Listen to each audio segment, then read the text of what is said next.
everybody, welcome to iExamB. Today we have Sarthak with us and he has recently cleared RBI Grade B exam. Congratulations Sarthak from the entire iExamB team. So Thank you, Sarthak, ma'am. how are you feeling?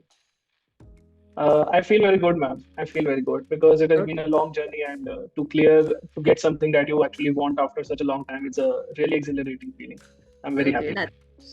we are also very happy for you.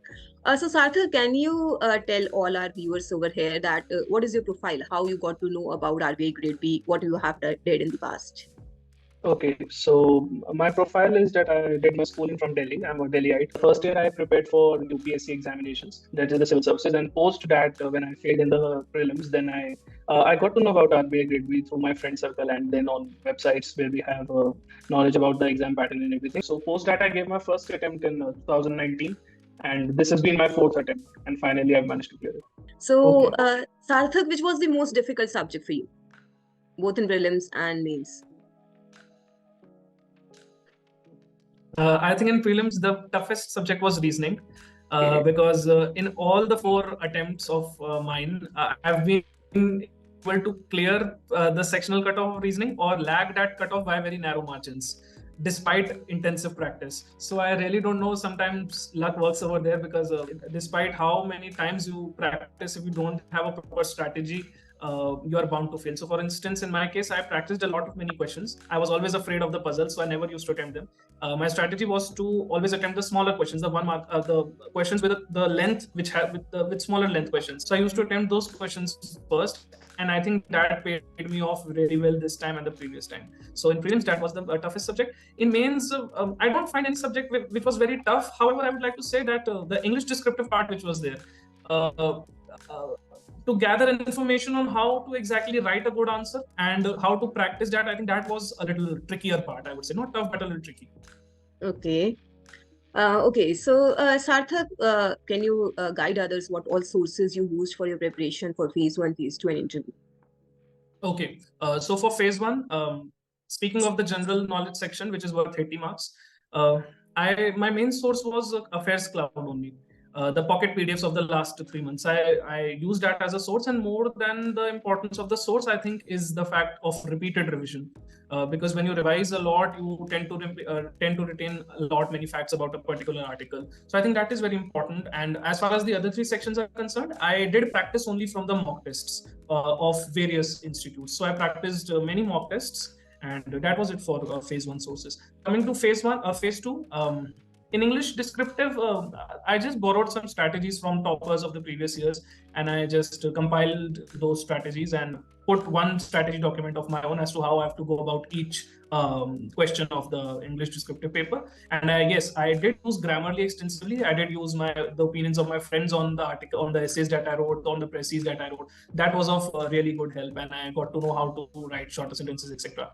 So for English, that was there. For finance and management, I borrowed summary sheets of a popular coaching institute, and that was, I think, worth it for that. And for economics and social issues, my main source was PIB. Last 6 months, daily PIB articles of important ministries. That was my source. And for interview? Interview. So I divided my entire interview strategy into 8 verticals, ranging from general financial current affairs to your biodata preparation, which is one of the main components. Then again, the subdivisions in biodata, like your father's profile, what you are doing currently, your hobbies and interests, etc. Apart from that, yes, there are some very good documents on the RBI website, the functions and working documents, then the speeches. So that gives very good conceptual clarity. And I think I carry the lineage of my seniors over here, because they always used to suggest that read 2 documents very carefully. One is the functions and working, and the other is the speeches. So that really pays off. So these are the important sources for interview. Okay. And where was iExamB of help to you? Surely, because the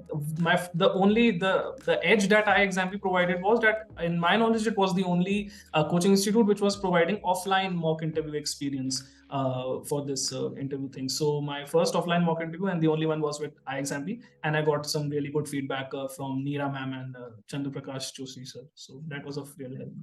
Okay, that's great. So Sarthak, in your entire journey, you must have got onto some points that should be done for this exam, right? But can you tell the students what should not be done? What should not be done? One thing that should not be done is looking after two many strategy videos and and beating about the bush, right? Like what the various facilities that the job offers, or the things which are on the periphery and don't matter whilst the preparation is going on. I think we are a lot more concerned about these things which we'll get if we clear the exam and not before. So I think that is one thing that can be avoided. Another thing that can be avoided is lack of a clear plan, because a clear planning, discipline, and daily targets and implementation of those targets become very important for clearing this exam, because it's a short term exam. It gets over within 6 to 7 months. So when you're able to plan or take your time, implement your actions in time concisely, I think that is what matters. So that should be done, and you should avoid wasting time. Thirdly, I think you should start early. If you're able to start like 2 to 3 months before the notification comes, I think you'll be in a very good position, even if you are not from a UPSC background or from a commerce background. So I think if you start early, that thing helps. Okay, so what about if a student is just starting, he's a fresher, maybe not from a commerce background. So what all he can use to clear his basics? I think I would like to point one good example here. In our interviews, when I got to read many interview transcripts, one common thing that ran across those transcripts was that the interview board expected us to read foundation books for clearing concepts on finance and management. So I think if a student has ample amount of time and is a fresher, he'll be advised to read those foundation books, selected foundation books and selected chapters, not complete foundation, all the foundation books and all the chapters. Selective study, but precise and concise study of these books, I think will help him clear the basics, and that will help him clear the questions, answer the questions more effectively in the mains part, because the questions we see are very lengthy and they are more concept oriented. So I think that helps in the mains as well as the interview. So for a fresher, I think books would be his best friend. Okay, so probably starting early, clearing the basics from those books will help them go a long way. Yes. Right. Okay. So in your circle, your friends must have also been appearing for this exam. Yes, some yes. of them have been appearing. So as you told that you got to know about the exam from them. Yes, so ma'am. did you find that any, even in yourself or in your friends, did you find that there is a repetition of something that is being done, a repetition of mistakes that can be addressed initially, in fact, in the preparation? Yes, ma'am. Two things I would like to point, and very subjective again. One is that looking after too many sources for the same thing. Like for current affairs, we try to do 4 to 5 sources for GK just because of the fear of missing out that we generation have. So I think that is one thing that should be avoided. Doing one source and doing it more intensively will pay off better. And secondly is lack of having a clear plan and lack of well set targets, because I think we are often lost. We often get lost in the preparation when we start studying things. We don't keep track of the syllabus which is there. So I think if daily targets are set and if the syllabus is tracked and maintained concisely, so I think that really helps. And that is something that we all friends, in our case, we did commit mistakes in the previous attempts, and I think in the first and second attempt. So that can be avoided. Okay, that's great, Sarthak. Anything else you think you can share from your journey you might have experienced in your preparation?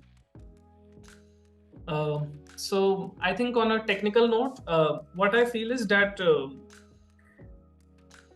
if you are not comfortable with many sources, trying to stick to one source, setting some principles and ground rules for preparation definitely helps.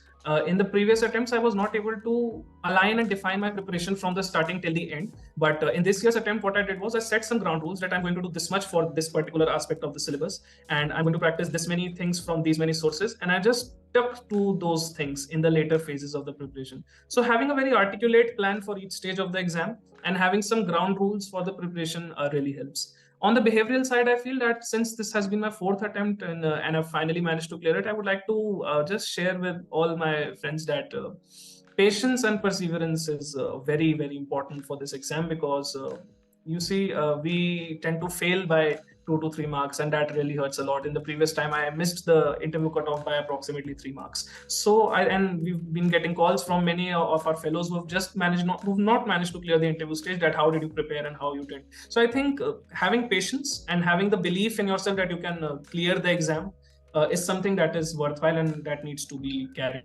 out all the stages of the exam.